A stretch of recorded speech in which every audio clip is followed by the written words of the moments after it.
সবচেয়ে বড় কথা হচ্ছে যে নির্বাচনী সংস্কৃতি ক্ষেত্রে একটা বড় ধরনের পরিবর্তন তো আমরা প্রত্যাশা করেছিলাম।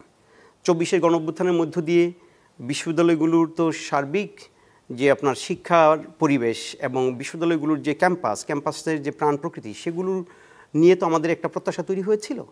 কিন্তু আপনি এই 1 বছরের বেশি সময় চলে গেছে, এই সময়ে কোনো বিশ্ববিদ্যালয়ে কিন্তু তেমন গুণগত কোনো পরিবর্তন আসেনি।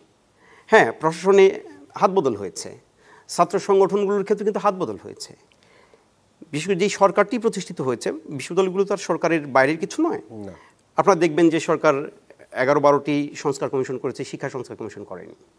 এবং শিক্ষা প্রতিষ্ঠান নিয়ে, বিশ্ববিদ্যালয় নিয়ে এই সরকারের আজ পর্যন্ত কোনো নীতিমালা, কোনো কর্মকাণ্ড কিন্তু আমাদের চোখে পড়েনি। ফলে বিশ্ববিদ্যালয়গুলো যেরকম অবস্থায় ছিল ঠিক সেই অবস্থায় আছে। সেখানে কিছু নেতৃত্বের হাত বদল হয়েছে এবং প্রশাসনের হাত বদল হয়েছে। আপনি যদি আমাদের বিশ্ববিদ্যালয়ের কথা বলেন, সেখানে যে প্রশাসনটি কাজ করছে, সেই প্রশাসন নিয়োগের আসলে নীতিমালা কী ছিল আমরা জানি না। কোন প্রক্রিয়ায় নিয়োগ দেওয়া হয়েছে, মানে 5 আগস্টের পরে যে প্রশ্নটা এসছে, এই প্রশ্নকে আসলে কোন নীতিমালার ভিত্তিতে নিয়োগ দেওয়া হয়েছে? নিশ্চয়ই বিভিন্ন দলীয় পরিচয়ে, বিভিন্ন মতাদর্শের পরিচয়ে এবং তদবিরের মধ্য দিয়ে হয়েছে। আমরা তো জানি না যে কোনো প্রক্রিয়া অনুসরণ করা হয়েছে। এবং আমি যেহেতু এই জাহাঙ্গীরনগর বিশ্ববিদ্যালয়ের একজন শিক্ষক, আমি ভালোভাবে জানি যে এই গণঅভ্যুত্থান পরবর্তী সময়ে ক্যাম্পাসের কোনো উন্নতি, এটার শিক্ষার পরিবেশ বলেন, এটার প্রাণ প্রকৃতি বলেন, এবং আন্তঃসম্পর্ক, শিক্ষক শিক্ষার্থীদের সম্পর্ক বলেন, শিক্ষার্থীদের সম্পর্ক বলেন, এর কোনো কিছুই পুনরুদ্ধার করা হয়নি। আমি ব্যক্তিগতভাবে অনেক জায়গায় বলেছি যে আমাদের প্রথম দরকার হচ্ছে এই ক্যাম্পাসটাকে পুনরুদ্ধার করা।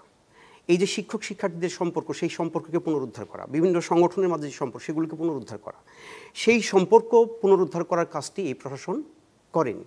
এবং প্রশাসনের যে একটা নৈতিক একটা অবস্থান থাকবে, সেই জায়গায় দুর্বলতা আমার চোখে পড়েছে। আপনি ধরুন, যখন আপনি এত বড় একটা কাজ করবেন, আপনি যখন একটা বিশ্ববিদ্যালয় পরিচালনা করবেন, তখন আপনি সবাইকে খুশি করতে পারবেন না। স্বাভাবিক। আপনি সবাইকে খুশি করতে পারবেন, আপনাকে সেটা তো মনে হয় স্যার প্রশাসনের উচিত না, মানে সবাইকে খুশি করার দায়িত্ব না। আপনাকে ন্যায্যতা প্রতিষ্ঠা করতে হবে। আপনাকে ন্যায্যতা প্রতিষ্ঠা করতে হলে আপনাকে সেরকম গার্ডস নিয়ে সেখানে বসে থাকতে হবে। আর রাজনৈতিক দলগুলোর ব্যাপারে আমি যেটি বলতে চাই, সেটা হচ্ছে যে আমাদের প্রত্যাশা ছিল যে এই গণঅভ্যুত্থান পরবর্তী এই বাংলাদেশের বিশ্ববিদ্যালয়গুলোতে আগের যে ধরনের রাজনীতি চলেছে, দলীয় রাজনীতি, লেজুরভিত্তিক রাজনীতি, সেই রাজনীতি চলবে না। যেই ছাত্রদের নেতৃত্বে এই গণঅভ্যুত্থান হয়েছিল, তাদের শুরুর দিকের স্লোগান কী ছিল? রাজনীতিমুক্ত ক্যাম্পাস। অথচ আমরা কয়েক মাসের মাঝে দেখলাম সেই ছাত্ররাই নতুন করে দল গঠন করলো, তারা নিজেরাই ছাত্র, আবার তারা তাদের ছাত্র উইং গঠন করলো।